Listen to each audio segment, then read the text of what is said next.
Dans les années 80, le village de Narborough, dans le Leicestershire, en Angleterre, a été bouleversé par les meurtres horribles de deux adolescentes. L'un en 1983, l'autre en 1986. Pendant des années, les habitants de cette petite communauté villageoise se sont regardés avec suspicion, se demandant qui parmi eux était capable de telles atrocités. Ce n'est qu'en 1987 que des réponses ont fini par arriver. Une technologie ADN de pointe a conduit les enquêteurs jusqu'à Colin Pitchfork, âgé de 27 ans, un homme marié avec deux jeunes fils et un petit casier judiciaire. Les crimes de Pitchfork semblaient s'être vite intensifiés.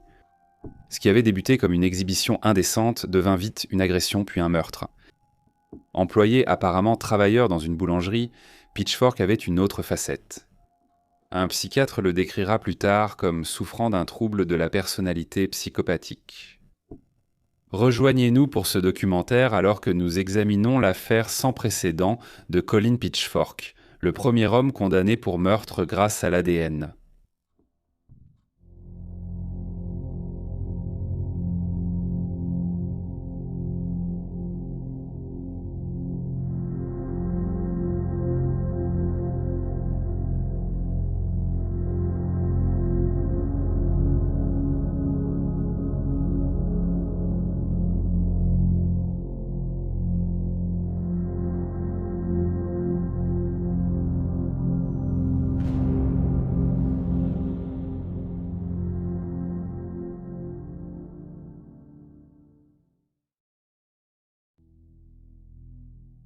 Le meurtre de Linda Mann. Vers 7h20 du matin, le 22 novembre 1983, un employé de l'hôpital se rendant à l'hôpital psychiatrique Carlton Hayes dans le village de Narborough a pris un raccourci par un sentier appelé le Black Pad. En passant, quelque chose d'étrange attira son attention. Au début, il pensa qu'il s'agissait d'un mannequin partiellement vêtu, mais lorsqu'il s'arrêta pour regarder de plus près, il se rendit compte que ce n'était pas un mannequin du tout, mais un cadavre. L'ouvrier courut jusqu'à la route la plus proche et fit signe à un véhicule de s'arrêter, qui se trouvait justement être conduit par un ambulancier. De retour sur le sentier, l'ambulancier aperçut le corps et se précipita immédiatement vers lui. Une jeune fille, une adolescente, était allongée sur le sol, les jambes étendues et la tête tournée sur le côté. Il y avait du sang autour de son nez, un bleu sur son menton. Ses sous-vêtements, son jean et ses chaussures étaient en tas, roulés un peu plus loin. Son écharpe était enroulée autour du cou et croisée derrière. Le conducteur de l'ambulance a vérifié son pouls, mais il n'y en avait pas. Un peu plus d'une heure après la découverte du corps, vers 8h30, la police est arrivée sur les lieux, accompagnée d'un médecin légiste. Des enquêteurs et une trentaine de policiers ont fouillé le reste de la zone, y compris les bois, les champs, le sentier et un chantier de construction à proximité, à la recherche d'indices sur l'auteur de ce crime horrible. Des chiens pisteurs ont aussi été mobilisés pour aider les recherches. Pendant ce temps, le médecin légiste a noté des signes de rigidité cadavérique et a estimé que la jeune fille était probablement décédée la veille au soir. Ils ont aussi remarqué du sang près des narines et des griffures sur le visage de la jeune fille. Les enquêteurs avaient d'abord pensé que ses jambes étaient recouvertes d'un maquillage pour les jambes de couleur brique, mais le médecin légiste leur a expliqué que la couleur des jambes de la jeune fille était simplement due au froid. La motivation probable du meurtre était sexuelle. Le meurtrier avait laissé des fluides corporels sur place. Edward Eddie Eastwood est allé travailler ce matin-là avec une boule au ventre. Sa belle-fille de 15 ans, Linda Mann, avait disparu depuis la nuit dernière. Elle n'était pas rentrée de chez son amie et, lorsque lui et la mère de Linda ont tenté d'aller voir la police, ils ont été éconduits. Linda était une adolescente. Elle faisait probablement juste des bêtises et affirmait son indépendance. Mais alors que la mère de Linda, Kathleen Kathman, était d'accord avec l'idée que sa fille était indépendante, ce n'était pas dans les habitudes de Linda de ne pas rentrer à la maison. Elle était ponctuelle, toujours de retour entre 21h45 et 22h, sans cette gezond et opran. Elle n'était jamais en retard, et si cela arrivait, elle faisait de son mieux pour prévenir sa famille. Lorsqu'Eddie est arrivé au travail et a mentionné la disparition de Linda, on lui a rapidement appris qu'on avait retrouvé le corps d'une jeune fille le long du Black Pad. Alarmé, Eddie s'est aussitôt rendu sur place. Il a tenté de franchir la barricade de la police, mais a été arrêté par des agents en uniforme. Il leur a dit que c'est ma fille. Je crois que c'est ma fille, Linda. Un officier a pris des notes. Mais Eddie a finalement été informé. Rentrez chez vous, on passera vous voir. Linda Mann était décrite comme insouciante et indépendante par ceux qui la connaissaient. Le jour de sa disparition, elle était rentrée de l'école puis était repartie aussitôt pour commencer sa première garde d'enfants de la soirée à 17h. Selon tous, Linda aimait gagner son argent et était douée avec les enfants. Elle était clairement devenue une baby-sitter populaire dans sa communauté. Comme toute adolescente de 15 ans, elle adorait expérimenter son style et s'était récemment intéressée à la teinture pour cheveux, au maquillage et aux vêtements. Si elle ne pouvait pas se permettre d'ajouter de nouveaux vêtements à sa garde-robe, elle prenait des petits boulots supplémentaires pour gagner de l'argent et fabriquer ses propres vêtements. C'était une bonne élève, populaire, et elle rêvait de voyager un jour à travers le monde. Elle pratiquait le français, l'allemand et l'italien, et voulait finalement essayer d'apprendre le chinois. Le premier travail de babysitting de Linda de la soirée s'est terminé à 18h20. Elle est ensuite rentrée chez elle, a dîné avec Eddie et est repartie à 18h45 pour un autre travail. Cependant, sa voisine l'a informée qu'on n'avait pas besoin d'elle. Déçue de ne pas être payée, mais pas complètement découragée, Linda a décidé d'aller voir ses amis. Elle s'est arrêtée brièvement pour voir sa meilleure amie vers 19h30, puis elle est repartie pour aller voir une autre fille, Caroline, à qui Linda avait prêté un disque. Caroline s'est souvenue plus tard. Je savais qu'il était environ 19h30 parce que Linda était entrée et sortie avant que la musique de Coronation Street ne commence à la télé. Après avoir quitté chez Caroline, Linda a remonté Forest Road et a pris un chemin qui rejoignait plus tard le Black Pad. Eddie et Kat sont sortis ce soir-là aussi. De retour à la maison, la sœur aînée de Linda leur a dit qu'elle n'était pas rentrée. Les parents sont sortis chercher la jeune fille de 15 ans. Ils ont frappé chez les voisins, parcouru le village en voiture et visité les lieux fréquentés par les adolescents. Ils n'ont rien trouvé. En signalant la disparition de Linda, la police leur a dit qu'elle reviendrait sûrement bientôt.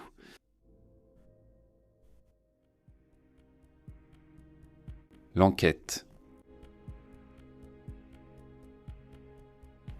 Eddie Eastwood a rapidement été ramené au Black Pad où il a officiellement identifié le corps de Linda.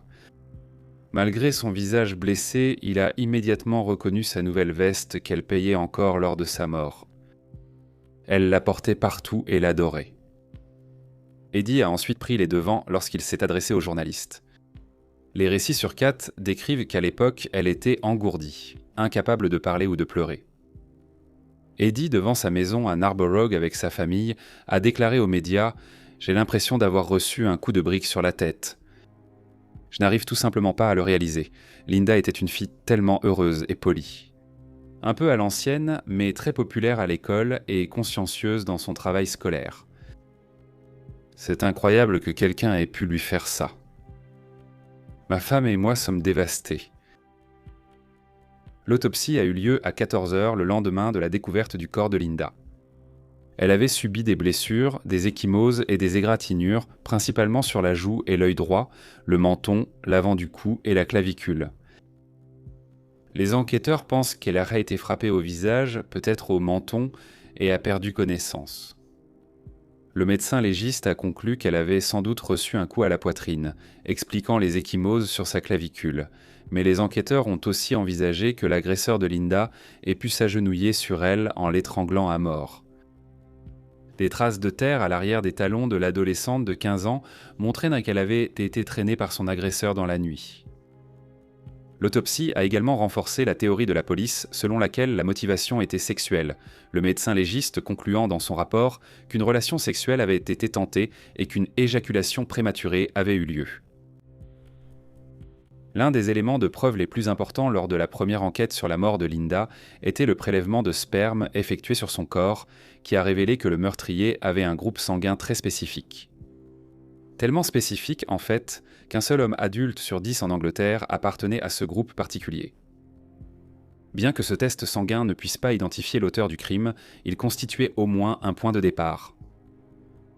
Les enquêteurs se sont rapidement intéressés à Eddie, le beau-père éploré de Linda. Bien qu'il ait plus tard affirmé qu'il pensait avoir été pris pour cible par un ancien petit ami de Linda, la police a clairement indiqué que l'examen d'Eddie en tant que suspect faisait entièrement partie d'une procédure policière standard. Eddie était proche de la famille, mais il était un beau-père, pas un père biologique, et il n'était marié à Kat que depuis peu de temps. Cependant, peu de temps après, la théorie selon laquelle Eddie était responsable de l'agression et du meurtre de sa belle-fille s'est effondrée. Son groupe sanguin ne correspondait pas à celui du meurtrier et il avait un alibi. La nuit du crime, Eddie était en compagnie d'un policier au pub.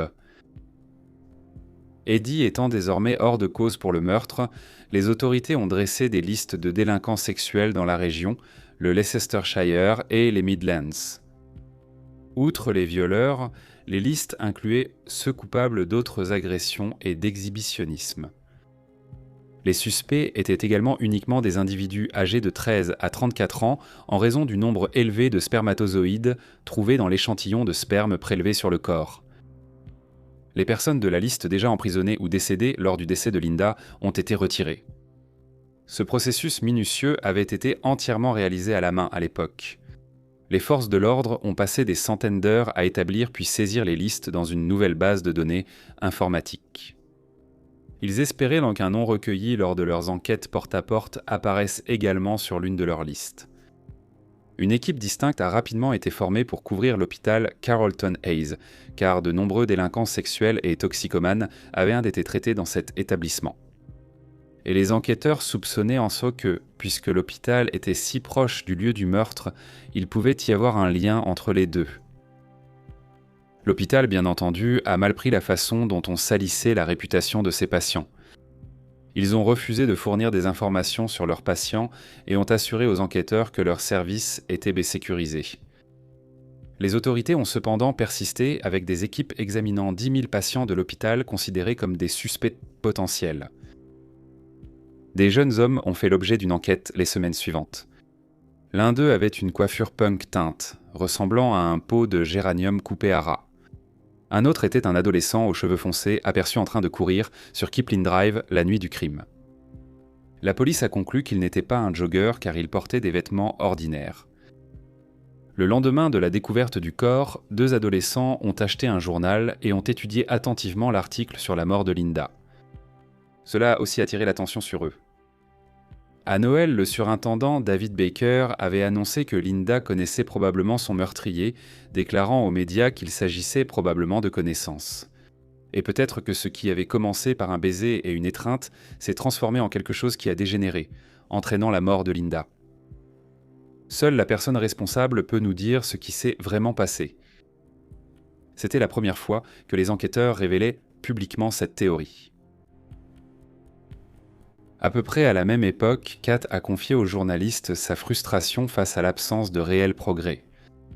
Elle a déclaré « Cet homme doit être puni, et j'espère que toute personne qui le connaît réfléchira à 2 fois avant de l'héberger. Nous n'avons tout simplement plus de vie, et c'est lui qui en est responsable. » Malheureusement pour Kat, Eddie et les 2 sœurs de Linda, les réponses ne viendraient que plusieurs années plus tard. En avril, l'équipe chargée de l'enquête sur le meurtre avait été réduite à seulement 8 policiers, et lorsque Pax est arrivé, l'enquête était pratiquement terminée. À l'été, seuls 2 hommes restèrent à travailler au sein de la cellule d'enquête sur l'affaire Linda Mann. Ils recevaient des appels sur de possibles signalements de l'adolescent à la coupe punk et sur des maris ou beaux-frères suspects. Mais aucune de ces pistes n'a abouti. Environ 150 tests sanguins avaient été effectués sur des suspects potentiels au cours de l'enquête, mais aucun ne correspondait au profil de leur meurtrier.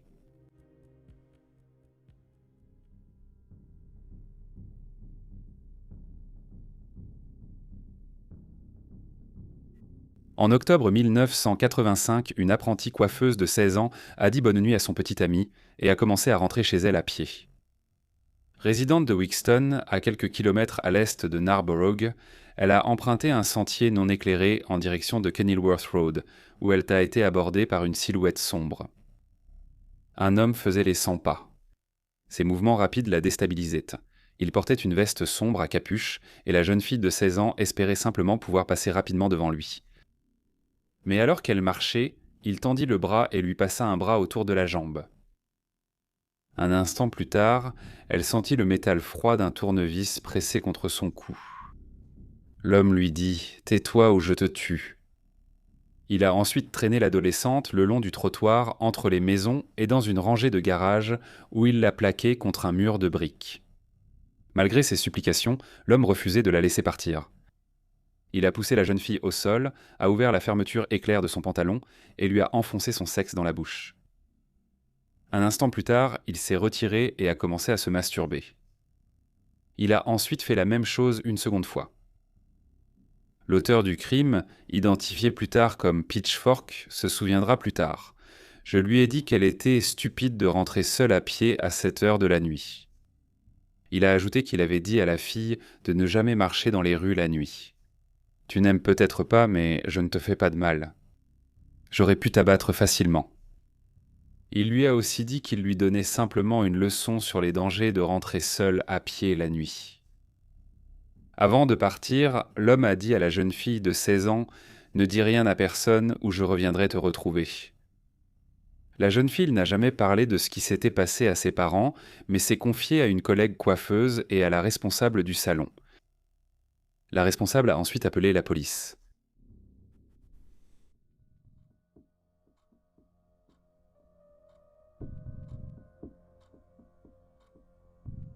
Le matin du 31 juillet 1986, Dawn Ashworth, âgé de 15 ans, a été réveillé par son père, Robin.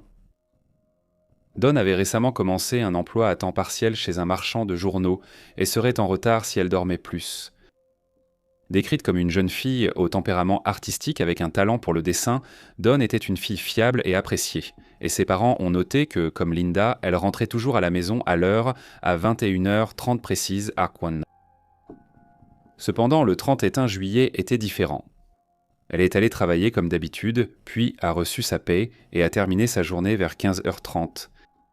Dawn, dont la maison était à quelques minutes à pied, est rentrée et a dit à sa mère Barbara qu'elle sortait voir ses amis. Barbara lui a demandé de rentrer 19h car elle et Robin devaient aller à l'anniversaire de l'enfant d'une amie ce soir-là. Dawn n'est pas rentrée cette nuit-là. Barbara est partie seule à la fête pour déposer les cadeaux et est rentrée à 19h30. Elle est ensuite partie voir l'amie de sa fille, Sue, chez qui Dawn était censée se rendre cet après-midi-là. Mais Sue n'était pas là quand elle lui a rendu visite, et sa mère a déclaré qu'elle n'avait pas vu Dawn depuis 16h30.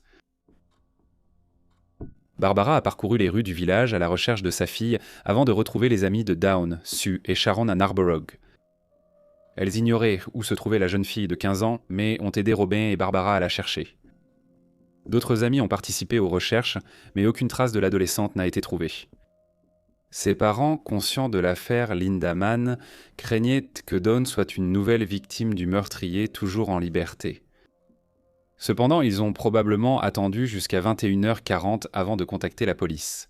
Ils pensaient que les autorités leur demanderaient sûrement d'attendre l'heure habituelle de son retour avant de signaler sa disparition. Même si le meurtrier de Linda n'a jamais été arrêté, les enquêteurs semblaient répéter leurs erreurs en ne prenant pas immédiatement l'affaire de Dawn au sérieux. Ils ont souvent demandé à ses parents s'ils étaient là certains qu'elle ne s'était pas enfuie de chez elle, ou qu'elle n'avait pas perdu la notion du temps. Barbara leur a dit « Non, elle n'a pas fugué. Dès 5 minutes de retard, j'ai compris qu'il y avait un problème. » Robin a ajouté que sa fille n'avait jamais hésité à l'appeler quand elle avait besoin qu'on vienne la chercher. La maison familiale des Ashworth a été fouillée. Robin a été interrogé de la même manière qu'Eddie Eastwood l'avait été. Un groupe de chiens pisteurs a été amené, mais ils n'ont pas reçu de vêtements de Dawn. Ils auraient seulement été utilisés pour repérer toute végétation dérangée. Puis, le 2 août, seulement quelques jours après la disparition de Dawn, sa veste en jean bleu a été retrouvée dans un champ entre l'autoroute M1 et un sentier appelé 10 Pound Lane. Le sentier se trouvait juste à côté du Black Pad. Peu de temps après, le corps de Dawn a été retrouvé sous un tas de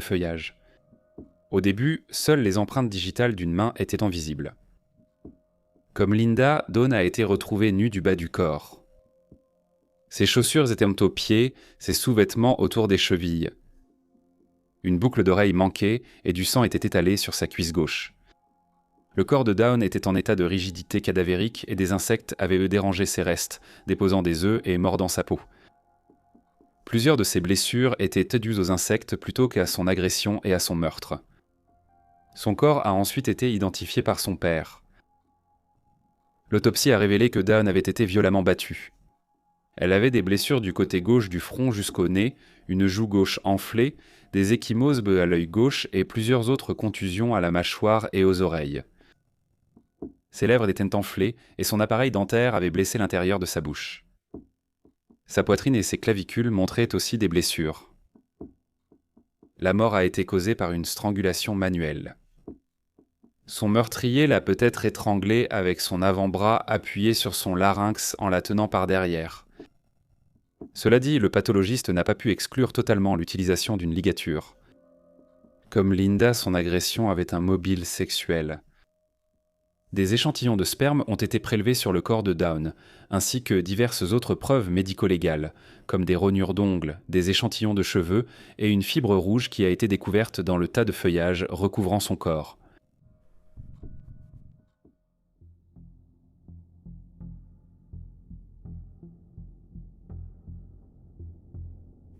Le premier suspect sérieux dans l'affaire de Dawn était un jeune homme de 17 ans nommé Richard Buckland. Décrit comme un passionné de moto ayant des difficultés d'apprentissage, Buckland travaillait comme plongeur à l'hôpital psychiatrique Carlton Hayes. Une moto rouge ressemblant à celle qu'il possédait a été vue par de nombreux témoins à différents endroits, notamment garée sous le pont de l'autoroute vers midi le jour du meurtre. Un autre témoin l'a vue là vers 16h45, tandis qu'un autre a aperçu un casque de moto rouge près du 10 Pound Lane à 17h15. Buckland avait été brièvement interrogé par la police plus tôt. Lorsqu'il avait donné volontairement des informations le lendemain de la découverte du corps de Dawn, il avait affirmé l'avoir vu ce soir-là, en train de marcher. Cependant, la police ne l'a pas interrogé davantage jusqu'à ce qu'un collègue de Buckland se manifeste et affirme que le 1er août, un jour avant que le corps ne soit retrouvé, Buckland lui avait dit que son corps avait été découvert dans une haie près d'une barrière, à côté du pont de la M1. Lorsqu'on lui a demandé comment il le savait, il a répondu « Quelqu'un me l'a dit ». Son corps était pendu à un arbre. Les détectives de la brigade criminelle se sont approchés de Buckland le 8 août au domicile de ses parents et l'ont ensuite arrêté. Lors de son interrogatoire, il a dit aux enquêteurs qu'il connaissait Dawn et lui avait déjà parlé. Mais c'était à peu près tout. Cependant, peu de temps après, alors que les enquêteurs le pressaient de questions, il a commencé à parler d'une fille qu'il avait rencontrée quand il avait 14 ans. Le couple a eu plusieurs rapports sexuels et, au moins une fois, il l'a frappée. Son frère lui avait dit qu'il ignorait sa force. Il se plaignait que les filles ne l'aimaient pas, disant « Je les appelle souvent Poufias. Tout ce qui me passe par la tête. Poufias, chienne, pute, salope. » Buckland a ensuite informé les autorités qu'il aimait les filles les plus jeunes que lui et a même évoqué des problèmes d'éjaculation précoce, un point que les enquêteurs ont noté comme étant commun avec le tueur. Il a finalement affirmé, sous la pression de la police, qu'il avait vu Dawn remonter l'allée et qu'il avait aussi vu un homme portant un bâton. Cela ne suffisait pas aux détectives, qui ont suggéré qu'il était responsable et avait tué la jeune fille de 15 ans accidentellement, dans un accès de rage. Buckland a répondu « Je ne me souviens pas. J'ai sans doute perdu la tête sans m'en rendre compte. » Buckland a alors dit aux détectives ce qu'il voulait entendre, qu'il avait tripoté Dawn, l'avait maintenu au sol et qu'il était devenu confus, sa tête s'est mise à tourner jusqu'à ce qu'il prenne la fuite. Il a précisé qu'il n'y avait aucun homme avec un bâton. Au cours des heures suivantes, cependant, Buckland allait continuer à faire et à rétracter des déclarations confuses, affirmant qu'il n'avait jamais eu de rapport sexuel, alors qu'il avait admis plus tôt avoir eu des relations avec une autre femme qui n'était pas Dawn. Bien qu'il ait demandé un test sanguin, celui-ci n'a pas été fait tout de suite. Les enquêteurs ont interrogé le jeune homme de 17 ans pendant des heures, mais il a donné des déclarations toujours confuses et contradictoires. Buckland a finalement révélé qu'il avait abusé d'une fillette de 9 ans, bien qu'il l'ait décrite comme ayant 11 ans. La police a enquêté et a confirmé les faits. Ils ont également parlé avec son ex-petite amie, qui a décrit leur relation comme étant horriblement violente. Le 9 août, la police a annoncé que Buckland avait été arrêté et inculpé pour le meurtre de Dawn. Il a refusé d'avouer le meurtre de Linda, mais la police pensait qu'il en était responsable, et qu'il mentait simplement sur son implication. Finalement, le sang de Buckland a été analysé. Bien qu'on ait découvert qu'il n'avait pas le groupe sanguin unique du meurtrier, les enquêteurs ont soutenu que personne ne pouvait être formellement exclu. Ce n'est que lorsque le père de Buckland en a parlé à l'avocat de son fils que la police a commencé à s'intéresser aux tests ADN, qui étaient alors une technologie nouvelle et prometteuse.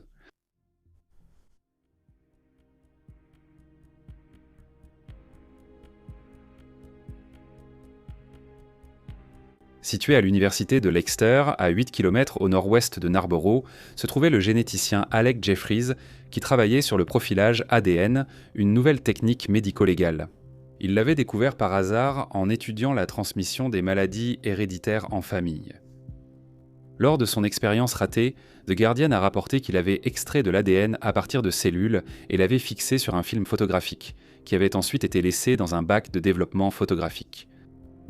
Une fois extrait, le film montrait une séquence de barres. Jeffries s'est rapidement rendu compte que chaque individu dont les cellules avaient été utilisées dans l'expérience pouvait être identifié avec une grande précision. La découverte accidentelle avait été faite en 1984, mais son utilité dans les affaires criminelles n'était pas encore connue. Ce n'est qu'en 1986, lorsque Jeffries a été approché par la police, que l'enthousiasme autour de cette découverte a commencé à naître. Les enquêteurs ont demandé s'ils pouvaient déterminer si Buckland était responsable des meurtres de Linda et Dawn en utilisant le profilage génétique. Jeffries a accepté et les enquêteurs ont rapidement eu leur réponse. Un seul homme était responsable des viols et des meurtres de Dawn et Linda. Mais cet homme n'était pas Richard Buckland. La police était si incrédule qu'elle a fait refaire les tests à Jeffries 2 fois de plus. Pourtant, les résultats restèrent les mêmes, et Buckland a été libéré après 3 mois de détention. Mais les enquêteurs devaient en repartir de zéro, car ils pensaient que si cette nouvelle technologie révolutionnaire pouvait aider à innocenter les innocents, elle devait aussi permettre d'identifier les coupables. Ils ont commencé à envoyer des lettres à tous les hommes nés entre 1953 et 1970, lançant une vaste opération visant à prélever l'ADN de chaque homme de cette tranche d'âge, ayant vécu ou travaillé dans la région de Narborough au cours des dernières années. 2 centres de dépistage ont été ouverts, les enquêteurs offrant des séances matin et soir pour que les hommes puissent copasser le test en fonction de leur emploi du temps professionnel. Très peu d'hommes ont refusé de participer à la procédure, et ceux qui l'ont fait ont expliqué qu'ils n'aimaient pas les aiguilles ou la police. Cependant, certains de ces hommes allaient un an plus tard changer d'avis, peut-être en raison de la pression exercée par la communauté locale, qui voulait mettre fin aux crimes odieux commis par le meurtrier de Dawn Ashworth et Linda Mann. L'ampleur de l'opération et la nouveauté de la technologie utilisée pour la mener à bien ont rapidement fait la une des journaux dans le monde entier. Le LA Times rapporte que la police enquêtant sur les meurtres de 2 adolescentes près de ce petit village des Midlands utilise une nouvelle technique scientifique. Certains estiment que ce pourrait être la plus grande avancée dans la résolution des crimes graves depuis l'invention des empreintes digitales.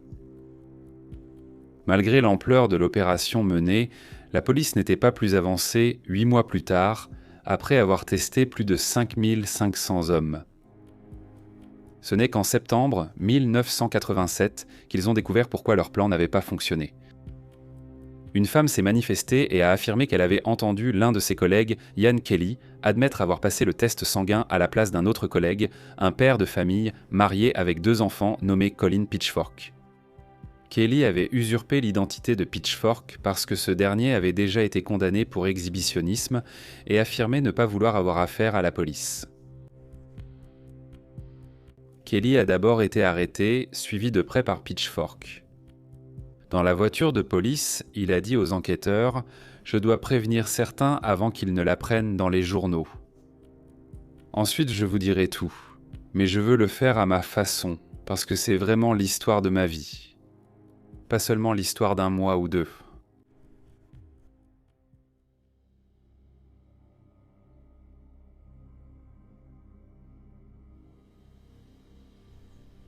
Colin Pitchfork était né le 23 mars 1960 dans le village de Newbold-Verdon, dans le Leicestershire. Le deuxième de 3 enfants, il a plus tard dit à sa femme Carol qu'il était le mouton noir de sa famille. Sa sœur aînée était déterminée à devenir médecin en 1979 lorsque Pitchfork et Carol se sont rencontrés, tandis que son frère cadet rêvait d'étudier l'ingénierie à l'université. Il se souvient plus tard que, jeune garçon, il aimait exhiber ses parties intimes devant les filles, déclarant « J'en sais pas ou ach » chez moi dès l'âge de 11 ans. J'aimais bien le montrer. J'ai commencé à sortir dans la rue pour le faire. J'ai commencé à le montrer à des inconnus. Enfant, Pitchfork était membre des scouts, car sa mère était très impliquée dans l'organisation. Cependant, les autres garçons se moquaient souvent de lui, surtout quand il devait utiliser les douches communes. Il se rappelait ne pas aimer la plupart des matières à l'école, sauf l'anglais qui était sa préférée. Il a déclaré que, bien que sa mère soit une femme religieuse et spirituelle, il n'aimait pas aller à l'église, trouvant cela hypocrite. Il se sentait aussi éclipsé par sa sœur aînée, brillante et réussissant académiquement. Adolescent, il a été surpris plusieurs fois à s'exhiber. La deuxième fois, il a été inculpé au tribunal et a ensuite été exclu des scouts. Après avoir rencontré Carol en 1979, ils se sont fiancés et ont commencé à vivre comme mari et femme. Carol se souvient que malgré ses promesses, Pitchfork a de nouveau été surpris en train de s'exhiber. Il avait 21 ans à l'époque, mais le service de probation lui a dit qu'il avait dépassé son problème. Selon Carol, ils l'ont alors de nouveau placé sous probation. Carol et Pitchfork se sont mariés en 1981 et Pitchfork était resté employé à la boulangerie Hampshire. Doté d'une fibre artistique, il a développé son talent pour la décoration de gâteaux. Son superviseur a rapporté plus tard que, bien qu'il soit un bon travailleur et ponctuel, il était aussi lunatique et ne pouvait pas laisser les employés tranquilles. Il draguait sans cesse. Finalement surpris à s'exhiber de nouveau, il a été orienté vers un suivi psychiatrique à l'hôpital Carlton Hayes. La situation ne s'est pas améliorée les années suivantes. En 1983, Carol était enceinte du premier enfant du couple et Pitchfork avait suivi un cours de décoration de gâteaux au Southfields College. C'est là qu'il a rencontré une étudiante de 18 ans nommée Leslie, avec qui il a fini par avoir une liaison. Cela n'est pas passé inaperçu. Carol avait des soupçons depuis un certain temps avant qu'il finisse par l'admettre. Il a ensuite déclaré aux enquêteurs qu'il avait arrêté de s'exhiber lorsqu'il avait une liaison avec Leslie, car il était excité par leur relation secrète et par la perspective que sa femme le surprenne en flagrant délit. Carol, cependant, a eu le cœur brisé lorsqu'il lui a avoué sa liaison. En racontant la dispute qu'ils ont eue après ses aveux, Carol a déclaré « Il a dit qu'elle lui apportait quelque chose que je ne pouvais pas lui donner parce qu'elle était si jeune. » Quand elle lui a demandé si, à 23 ans, elle était trop vieille pour lui, il lui a répondu que c'était parce que Leslie était vierge et que Carol ne l'était pas. Ce n'était pas la dernière liaison de Pitchfork. Il aura plus tard une autre liaison en 1986 avec une mère divorcée d'un enfant. La femme est finalement tombée enceinte de lui et, bien qu'elle ait prévu d'avorter, elle a changé d'avis à la dernière minute. Elle a accouché du bébé en janvier 1987, mais malheureusement, il est tourné mort-né. Après sa liaison avec Leslie, Carol s'est réconciliée avec Pitchfork, qui affirmait que leur bébé aurait besoin de 2 parents pour l'élever. Peu après, ils ont déménagé à Narborough pour repartir à zéro. Pitchfork était brièvement apparu sur le radar de la police en 1984 après la mort de Linda Mann. Le 22 janvier, un agent de police qui menait une enquête de porte-à-porte s'est présenté à la porte d'une maison mitoyenne à Heyburn Close. Le propriétaire était Colin Pitchfork, âgé de 25 ans qui venait d'emménager dans le bâtiment avec sa femme et leur jeune bébé. Quand Carol a ouvert la porte, elle a appelé son mari, mais il a mis quelques minutes à arriver. Il a ensuite déclaré à la police « Je devais me ressaisir ». Au départ, Pitchfork se demandait s'il était arrêté pour avoir volé des planches de parquet sur un chantier. Il avait aussi pris un meuble qu'il pensait bien aller dans la cuisine. Cependant, la police ignorait totalement son implication dans le vol. Peu de temps après avoir mené des enquêtes de porte à porte, les enquêteurs ont découvert que Pitchfork figurait parmi les noms des hommes sur leur liste de suspects potentiels, car il avait déjà été condamné plusieurs fois pour exhibitionnisme. Cependant, lorsqu'il a été interrogé, Pitchfork a pu fournir un alibi partiel. Il avait conduit sa femme à son cours du soir dans l'établissement qu'elle fréquentait. Leur bébé dormait à l'arrière de la voiture. Il est rentré chez lui et a gardé le bébé jusqu'à l'heure d'aller chercher Carol. Bien qu'il n'ait pas eu d'alibi réel entre 18h45 et 21h15 ce soir-là, les enquêteurs ont supposé qu'il ne laisserait pas le bébé seul pour aller commettre ses crimes, et il ne leur est pas venu à l'esprit qu'il pourrait emmener le bébé avec lui. Maintenant en garde à vue pour les meurtres de Dawn et Linda, Pitchfork a raconté sa vie aux enquêteurs. À l'âge de 14 ans, les enquêteurs ont essayé de recentrer son attention sur les meurtres, mais cela l'a agité et il a insisté pour garder le contrôle de la situation. Lors de son interrogatoire, Pitchfork a expliqué qu'il avait le bébé avec lui au moment du meurtre de Linda. Son fils dormait dans le siège bébé à l'arrière de son véhicule. Il se souvenait qu'il cherchait une fille à qui s'exhiber quand il avait vu Linda et l'avait attendue sous le lampadaire. Choquée et horrifiée, elle s'est enfuie après qu'il se soit exhibé et il l'a suivie. Pitchfork a dit que Linda s'est figée lorsqu'elle a atteint le sentier non éclairé et qu'il l'a attrapée, l'a emmenée hors du chemin et a eu une conversation avec elle. Il a affirmé que Linda s'était retrouvée acculée et qu'elle s'était mise dans cette situation en ne criant pas, ce qui l'aurait effrayée et l'aurait fait fuir. Pitchfork a dit aux enquêteurs que Linda avait été terrifiée et qu'elle avait décidé de simplement me laisser faire, très probablement dans l'espoir vain qu'il la laisserait partir ensuite. Mais il ne l'a pas fait. Pitchfork a déclaré avoir tué Linda par crainte d'être reconnue. Il portait une alliance et elle lui a souvent demandé des infos sur sa femme, donc elle savait qu'il était marié. Non seulement cela, mais il portait une seule boucle d'oreille et il était en train de devenir chauve. Pitchfork savait qu'il allait bientôt venir s'installer au village et il ne pouvait pas prendre le risque que Linda le dénonce.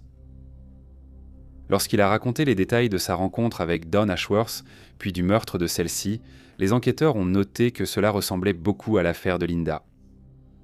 Pitchfork devait acheter du colorant alimentaire, mais voyant Dawn s'engager sur le sentier, il a arrêté sa moto et l'y a suivie. Elle n'a pas réagi à son exhibition et a continué à marcher, et il a ensuite affirmé que, comme Linda, elle s'était retrouvée acculée dans un coin. Il a également répété qu'il avait tué Dawn parce qu'il craignait qu'elle puisse l'identifier. Il portait sa veste de moto et sa bague de motard.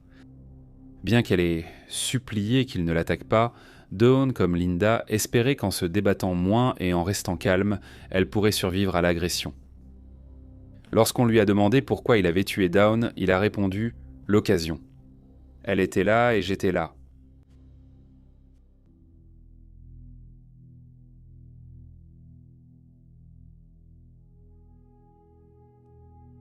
Colin Pitchfork a affirmé aux enquêteurs avoir exhibé son sexe devant plus de 1000 femmes et filles durant sa vie. Il a également avoué plusieurs autres viols non résolus et des agressions moins violentes, y compris celle de l'apprentie coiffeuse de 16 ans. Les enquêteurs ont noté sa tendance à omettre des détails. Pitchfork n'a jamais admis avoir menacé la jeune fille de 16 ans avec un tournevis, et il a nié s'être masturbé devant les femmes et les filles à qui il s'était exhibé. Il n'aurait jamais mentionné l'éjaculation précoce et a nié que cela soit un problème auquel il faisait face. Selon tous les témoignages, Pitchfork voulait garder le contrôle. Il voulait que la police connaisse toute son histoire, à sa façon, et il voulait que les femmes et les filles qu'il ciblait fassent exactement ce qu'il disait. En janvier 1988, Pitchfork a comparu devant le tribunal. Il a plaidé coupable de 2 chefs de meurtre, 2 chefs de viol, 2 chefs d'agression indécente et un chef de complot en vue de entraver le cours de la justice. Un rapport psychiatrique a conclu que Pitchfork souffrait d'un trouble de la personnalité de type psychopathique accompagné d'une pathologie psychosexuelle grave. Il a également averti qu'il restera évidemment un individu extrêmement dangereux tant que la psychopathologie persistera. Pitchfork a été condamné à la réclusion à perpétuité, ce qui correspondait à l'époque à un minimum de 30 ans, bien que sa peine ait été réduite à 28 ans en 2009 à la suite d'un appel. En 2016, la Commission des libérations conditionnelles d'Angleterre et du Pays de Galles a examiné la demande de libération conditionnelle anticipée de Pitchfork. Sa demande ayant été rejetée, il a été recommandé de le transférer en prison ouverte en raison de son comportement jugé amélioré en détention. Pendant son incarcération, Pitchfork avait obtenu un diplôme et avait commencé à transcrire de la musique imprimée en braille. Il était également devenu en quelque sorte un artiste, créant une sculpture en 2009 qui a été exposée au Royal Festival Hall. Pitchfork a été transféré dans une prison ouverte. En 2018, la Commission de libération conditionnelle a rejeté une fois de plus son recours pour obtenir sa libération. En 2021, son appel a finalement été accepté. Il a été libéré sous condition le 1er septembre 2021. 2 mois plus tard, il a été renvoyé en prison pour avoir enfreint sa libération conditionnelle en approchant de jeunes femmes lors de ses promenades. Les enquêteurs de police qui ont aidé à arrêter Pitchfork estiment qu'on ne pourra jamais le libérer sans danger en raison de son trouble de la personnalité de type psychopathe. En 2023, il a été annoncé que Pitchfork serait de nouveau libéré. Cependant, en raison de l'indignation du public, la commission de libération conditionnelle a été sommée de reconsidérer sa décision et sa libération conditionnelle a finalement été refusée. Cependant, en février 2024, une autre audience de libération conditionnelle a été programmée. Barbara Ashworth, la mère de Down, a été peu impressionnée par les tentatives répétées de libération conditionnelle de Pitchfork, déclarant « Je n'ai plus les mots. Il semble vouloir se battre quoi qu'il arrive. Il a tué 2 écolières. Je sais ce que je ferai. Je jetterai la clé. » Au moment où j'écris ces lignes, Colin Pitchfork est toujours en prison. Il a 63 ans